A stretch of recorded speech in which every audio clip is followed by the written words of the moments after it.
मैं एक वक्तव्य सदन के सामने रखना चाहता हूं। मैं पहला कोट पढ़ रहा हूं। सदस्यगण जानते हैं कि कोटेशन है। सदस्यगण जानते हैं कि हमारी ग्रोथ धीमी हो गई है और फिस्कल डेफिसिट बढ़ गया है। महंगाई दर बीते 2 वर्षों से लगातार बढ़ रही है। करंट अकाउंट डेफिसिट हमारी उम्मीदों से कहीं अधिक हो चुका है। ये कोट मैंने पढ़ा। ये किसी भाजपा के नेता का कोट नहीं है, नहीं ये कोट मेरा है।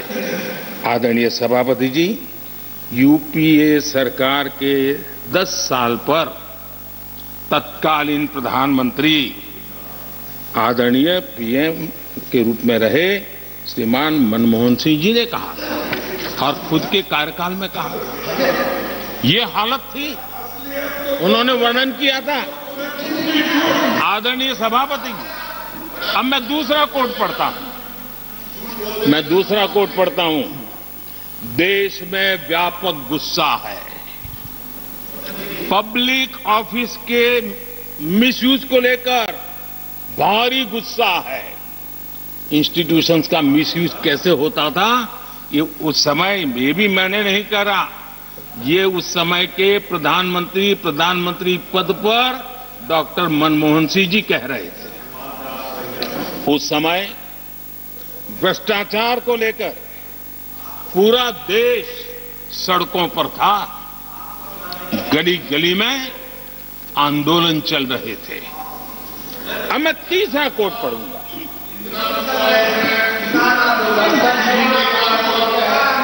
एक संशोधन की कुछ पंक्तियां हैं, इसको भी आप सुनिए।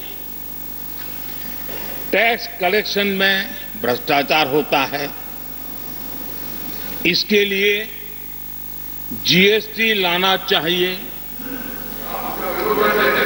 राशन की योजना में लीकेज होती है, जिससे देश का गरीब सबसे अधिक पीड़ित है।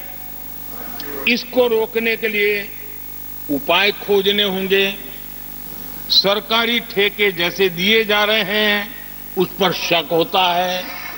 ये भी तत्कालीन प्रधानमंत्री आदरणीय मनमोहन सिंह जी ने कहा था। और उसके पहले और एक प्रधानमंत्री, उन्होंने ये कहा था कि दिल्ली से 1 रुपया जाता है 15 पैसा पहुंचता है। सुधार, बीमारी का पता था, सुधार करने की तैयारी नहीं थी।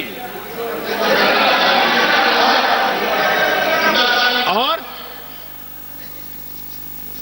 आज बातें तो बड़ी बड़ी की जा रही है। कांग्रेस के 10 साल का इतिहास देखिए। फ्रेजाइल 5 इकोनॉमी में दुनिया में कहा जाता था, मैंने दुनिया कहती फ्रेजाइल 5, पॉलिसी पैरालिसिस, ये तो उनकी पहचान बन गई थी।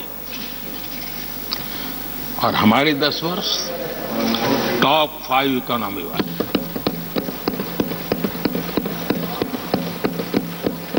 हमारे बड़े और निर्णायक फैसलों के लिए 10 साल याद किए।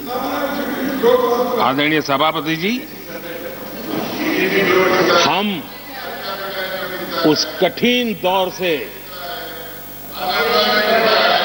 बहुत मेहनत करके, सोच समझ करके देश को संकटों से बाहर लाए हैं।